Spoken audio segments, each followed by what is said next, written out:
Wei Yan, c'est un nom qui pour beaucoup évoque immédiatement la trahison.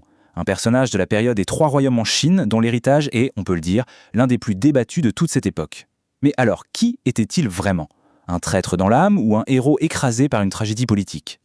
Allez, on plonge direct dans le vif du sujet. D'un côté, on a le mythe, l'image d'Épinal, le méchant presque né pour trahir, et de l'autre, on a les archives, l'histoire, qui nous dressent le portrait d'un commandant de génie, en qui l'empereur avait une confiance absolue.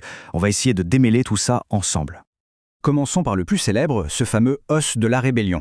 Alors l'idée dans le roman, c'est que le stratège Zhuge Liang aurait vu une sorte de bosse derrière le crâne de Wei Yan et se serait dit « Ah, celui-là, c'est un traître en puissance ». Le point crucial, c'est que tout ça, c'est une pure invention. Ça n'a aucune base historique. Mais cette image a été si forte qu'elle lui a collé à la peau pendant des siècles. Bon, pour vraiment saisir le personnage, il faut retourner au début, au moment où son talent a été repéré par le plus grand des patrons, l'empereur lui-même. Alors, imaginez un peu la situation. On est en 219. Le royaume de Shuhan vient de capturer Hanzhong. C'est un endroit absolument stratégique, la porte d'entrée nord de tout leur territoire. La défendre, c'est la priorité numéro 1. La grande question, c'est qui mettre en charge? Et là, pour tout le monde, mais alors tout le monde, la réponse est évidente, Zhang Fei. C'est le frère juré de l'empereur, un guerrier légendaire.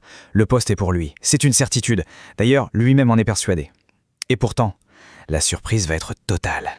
Au moment de la nomination devant toute la cour, l'empereur Liu Bei prend tout le monde à contre-pied et nomme Wei Yan. Un officier beaucoup moins connu, stupeur générale. On l'interroge et voilà ce qu'il répond avec une assurance incroyable. Ce serment a bluffé tout le monde et a surtout montré que Liu Bei voyait en lui un talent exceptionnel, bien au-delà des grades et de la hiérarchie. On avance maintenant vers le grand débat stratégique de sa carrière. Un débat qui montre tout son génie, mais aussi, malheureusement, la faille qui causera sa perte. Voici son fameux plan. Le plan de la vallée de Ziwu. L'idée est aussi simple que folle. Prendre une troupe d'élite, traverser une vallée réputée impraticable pour surprendre totalement l'ennemi et frapper directement sa capitale, Chang'an. C'est du Wei Yan tout craché. Un coup de poker, un risque immense, mais avec une récompense potentielle gigantesque. Et c'est là que ça devient fascinant, parce qu'on assiste à un vrai choc des philosophies. Wei Yan, c'est le joueur, celui qui veut tout miser sur un coup audacieux pour gagner la guerre d'un seul coup. Mais son chef, le grand stratège Zhuge Liang, est l'incarnation de la prudence. Pour lui, ce plan est un pari inacceptable. Il préfère avancer lentement, sûrement. C'est plus qu'un désaccord, c'est deux visions de la guerre qui s'opposent. Le problème, c'est que le talent militaire ne fait pas tout. Et Wei Yan avait une faille énorme, sa personnalité. Les textes sont formels. Il était arrogant, il se vantait sans cesse et il méprisait ouvertement ses collègues. Résultat, tout le monde l'évitait. Et cet isolement politique, il va le payer au prix fort. Et on arrive au point de rupture, le moment où tout bascule. Zhuge Liang meurt sur le champ de bataille. Le vide de pouvoir qu'il laisse va faire exploser toutes les tensions qui couvaient depuis des années.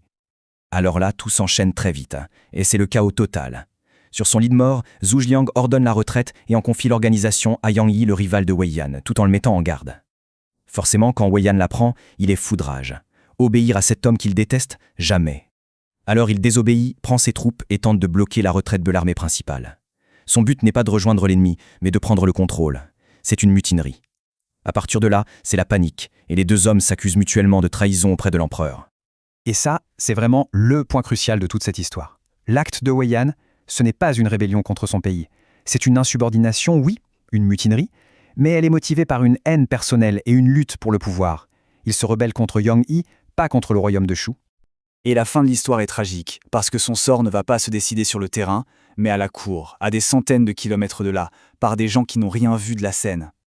C'est là que son caractère exécrable le rattrape. À la capitale, il n'a aucun ami, personne pour plaider sa cause. Du coup, la cour, pleine de gens qui ne le supportent pas, choisit de croire qui? Yang Yi, l'administrateur, l'homme de confiance de Zhuge Liang. Le verdict tombe, Wei Yan est officiellement un traître. Une fois le décret impérial proclamé, même ses propres soldats l'abandonnent. Wei Yan, isolé, est vite retrouvé et exécuté. Et pour bien montrer à quel point cette affaire était personnelle, écoutez l'acte final. On apporte la tête coupée de Wei Yan à Yang Yi. Ce dernier la jette au sol, la piétine et hurle ces mots pleins de haine. On est loin de la justice d'État, on est en pleine vengeance personnelle. Donc pour résumer, on a deux fins complètement différentes. Dans le roman, sa mort est un acte de justice presque divin, orchestré par le sage Zhuge Liang. Dans la réalité, c'est beaucoup plus sombre, beaucoup plus humain. C'est une purge politique brutale, le résultat de son arrogance et de son incapacité totale à jouer le jeu politique de la cour. Et tout ça, ça nous laisse avec une question fondamentale. L'héritage de Wei Yan n'a pas été défini par ses victoires ou son génie stratégique, mais par l'histoire que ses ennemis ont racontée, une histoire ensuite magnifiée par la fiction. Qu'est-ce qui pèse le plus lourd au final ? Ce qu'une personne a réellement fait ou ce que l'on raconte qu'elle a fait ?